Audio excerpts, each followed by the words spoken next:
Hello everyone, welcome back.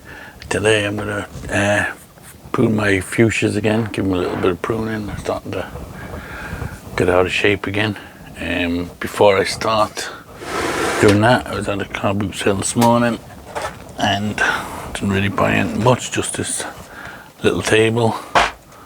Thought it would be handy when I'm making, either when I'm making videos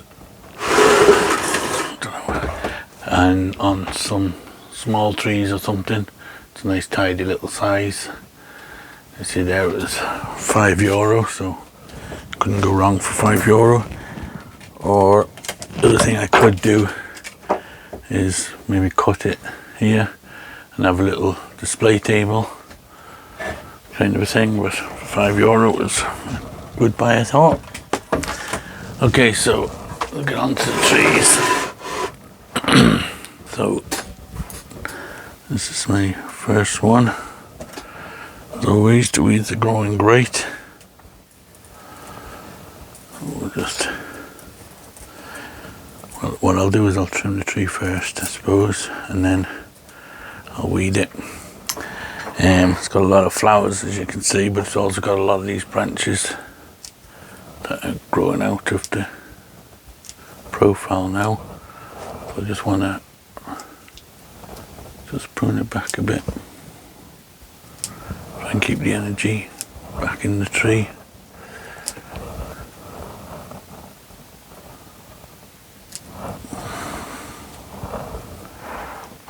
I'll kind of leave most of the flowers for now. The ones I can leave anyway.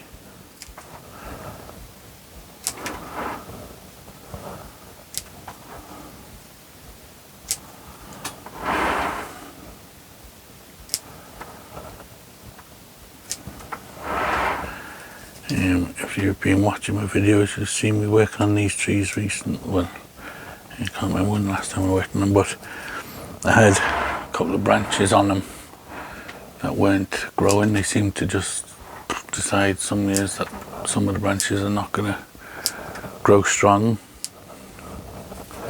I think this one here was one of them, but eventually they either die off or they do eventually fill out. They just take a lot longer than the other branches.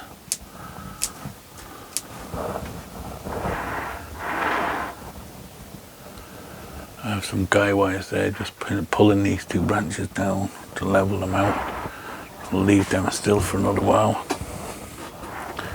And we just want to try and create a bit of separation here between the top layer and this layer.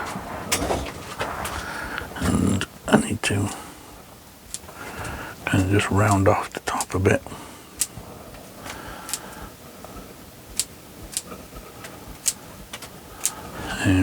They use this plant for hedging, so it kind of takes well to keep being pruned.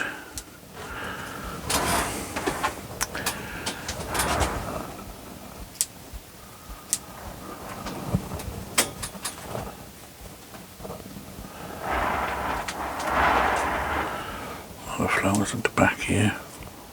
I don't know if there's a lot of flowers hanging down at the bottom here. I don't know. I could probably take off a few of them just to save a bit of energy in the tree. The ones that are touching the ground anyway. So the two in here that are a bit dangly onto the lower branches.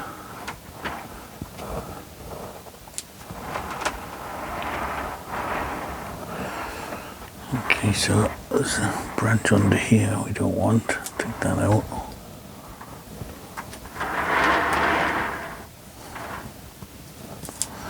They tend to send out a lot of suckers, these trees, on the trunk and stuff, so you gotta just keep pinching them out.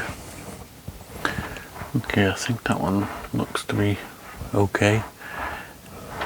Just for the weeding now. But what I'll do is I'll prune all the trees and then we'll weed them all. We'll come back then and have a look at them.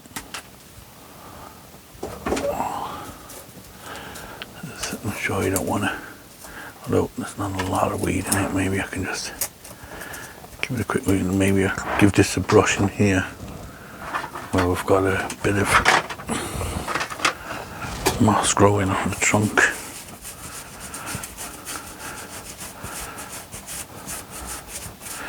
And just grow on the bark, and the bark just flakes off. It's already lost all its bark.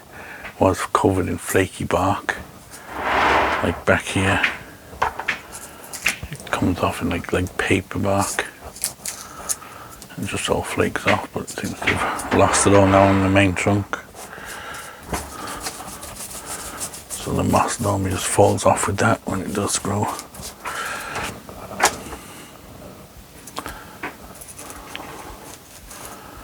Okay, so we'll just put that to one side, and I'll do the weed in a while. Needs a repotting, I think. The roots are starting, there's a root going along there. See, there's quite a heavy root growing that way. So we'll just move him out of the way and we'll have a look at the next one. Let's clear off that.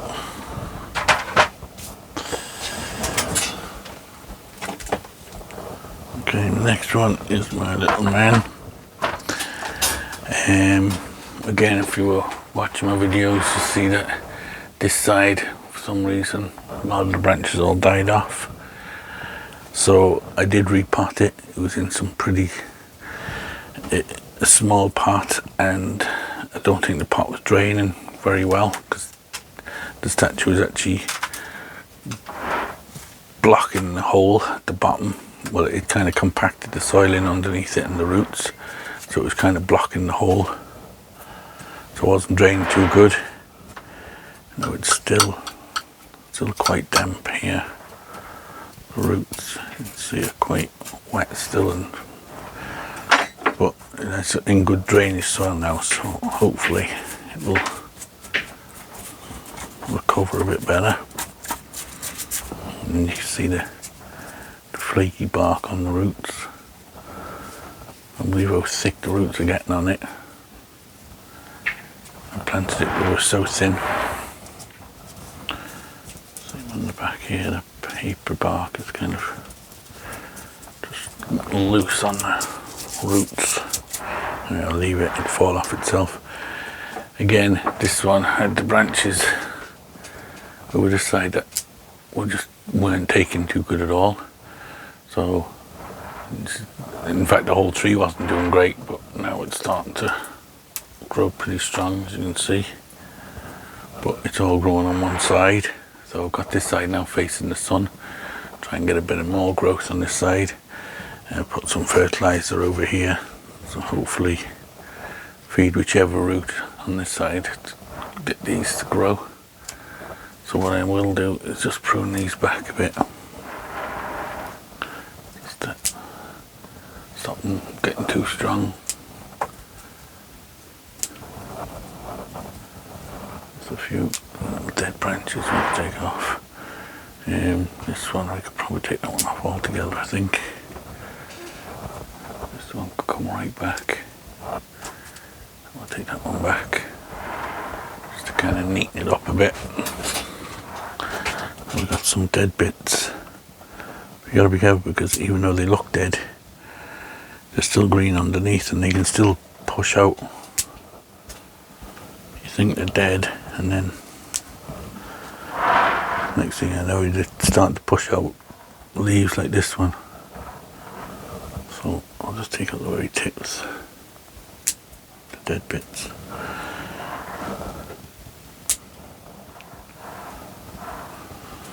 This front looks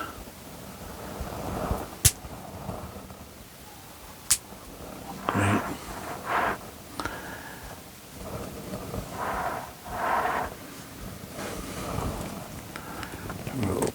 A couple of suckers growing inside there, we'll get rid of them.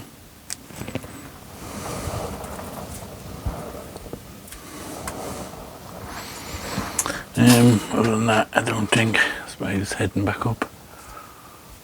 Other than that, not a lot more else I'll do to this tree. I just let it grow again, keep it fed and watered, and hopefully because this last year was quite big, it looked quite well, but it didn't do too good this year. But it's still growing, it's still alive, so we'll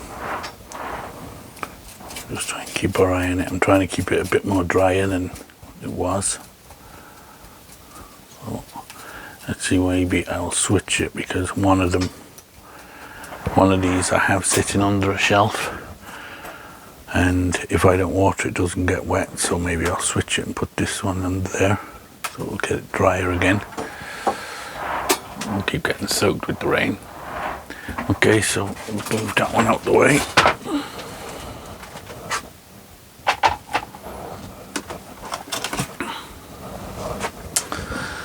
And the last one is this guy. This is the one with the ugly kind of root trunk on it. I planted it on this, well, kind of beside this rock / on it, kind of half on the rock. You see now they send shoots up from everywhere, roots and all that, sending up new shoots. Take them out. Again, it's got a lot of flaky bark on it, which eventually will just fall off itself.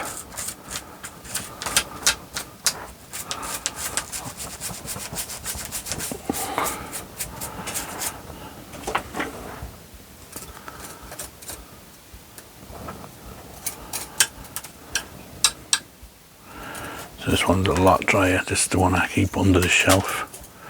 Again, this one was the same. This branch here wasn't growing at all. You can see now how well it's growing. You can see this one is still behind, still only sprouting out little leaves on it.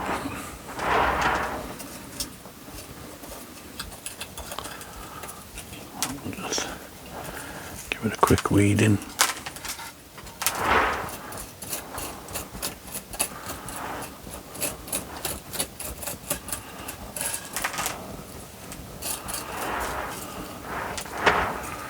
Okay, now again the tree itself, starting to get a few shoots shooting up, so we'll just get rid of them.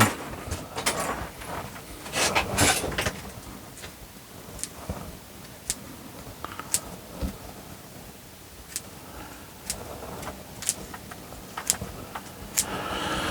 I'll try and keep it some bit under control if I can. If you don't, before you know it, it's just a giant bush.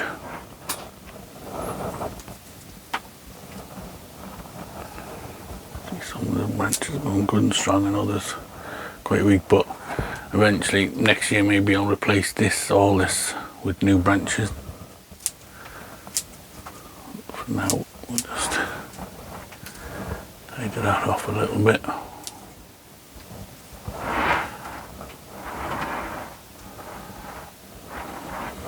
Same up here. Just pulling this back, take off any dead flowers.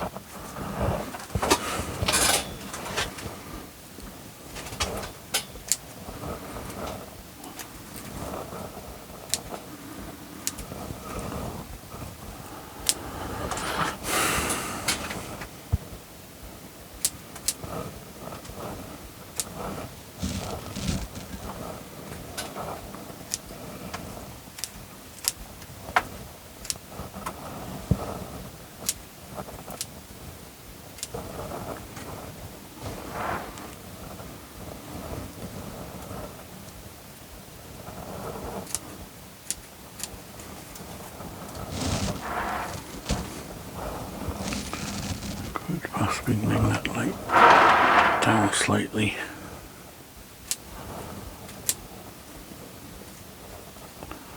A few suckers in here, take them out.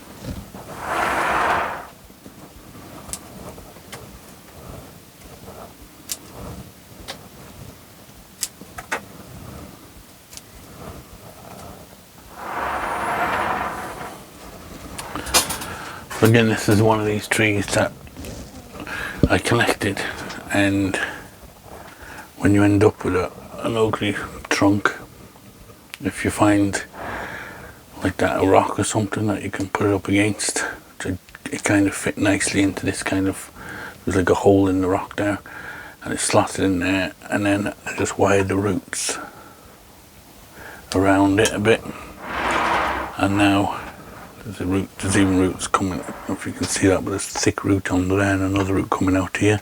This root's going through the rock. Maybe next year I might lift it slightly out the pot and repot it, but it just makes it look, instead of having an ugly tree, because by itself without the rock it would be pretty ugly with that root base, but because of the rock it kind of looks like it's naturally grown there, and it's the reason why it's grown this ugly root trunk is because it's having to grow kind of around the rock. So it's just, when you get trees like that have an ugly trunk or things, you just gotta use your imagination and try and figure a way of making it look like it's ugly for a reason, you know, and just like that make it look as natural as you can by planting it up against a rock or on a statue or something like that. Now, there is a bit of a gap here, quite a big gap. You can see it more though there. It's because this branch here didn't really take, which normally would fill in there. So, I don't think there's much I can really do with it. I could possibly bring this branch down a bit, but it would look a bit unnatural. So what I'll do is I'll just face this side to the light, to the sun. I'll have the sun growing here. You might even get new shoots coming out of the tree, and or we'll get this one growing back in, filling in this gap again. But that'll probably be next year now, by the time we have to worry about that. It is what it is at the moment. Again, the bark is all flaking off it. Okay, so we'll just put this. So that's it for this video, guys. Just a quick one on pruning my fuchsias. They're a nice tree to grow. You know, they're pretty hardy, except for the fact that they drop branches, but you can make nice trees out of them. They have interesting bark, and they grow good kind of roots for like that, to boost over statue and things. Here they're easy to come by. They're very easy to grow from cuttings. That these were just ripped out of the ground with practically no roots. This one has a kind of a weird funny root. I used to have this one planted on a car when it was small. Had like a little kind of an old car, and it was kind of planted over it and that, and I had a kind of overgrown road and stuff, but it outgrew the car, so I took it off and I've planted it in here, and it's been here since. It does need repotting, like I said, probably next year. There's roots growing in there. They grow really strong, a lot of roots, and they're a hardy tree. I have some of these growing around my garden, which I had planted years ago, and I've covered them in paths and sheds and all sorts of things, and they'll always find a way of getting around and find a way to grow out through any gap they can find, and they grow pretty fast and pretty strong. That's why people use them for hedges. They're a lovely hedge. I had one of my hedges was made of it before, and it was lovely in the summer when it was all covered in flower. It was just a wall of flowers, but in the winter then obviously it loses all its leaves, so then your hedge looks a bit not so great. So that's why it's not most ideas not evergreen. Most people want the hedges evergreen. But you can grow them anywhere really. People grow them in hanging baskets, in windowsill boxes. They can hang down, and you can get different types as well. Lots of different flowers, and this is just the most common one. Probably the strongest one. You can get ones with all different kinds of flowers on them. Big, massive flowers and everything. Okay, so I'll put these back on the bench and we'll call this video done. As always guys, don't forget to like and subscribe, all that stuff. And we'll see you on the next one. Thanks for watching.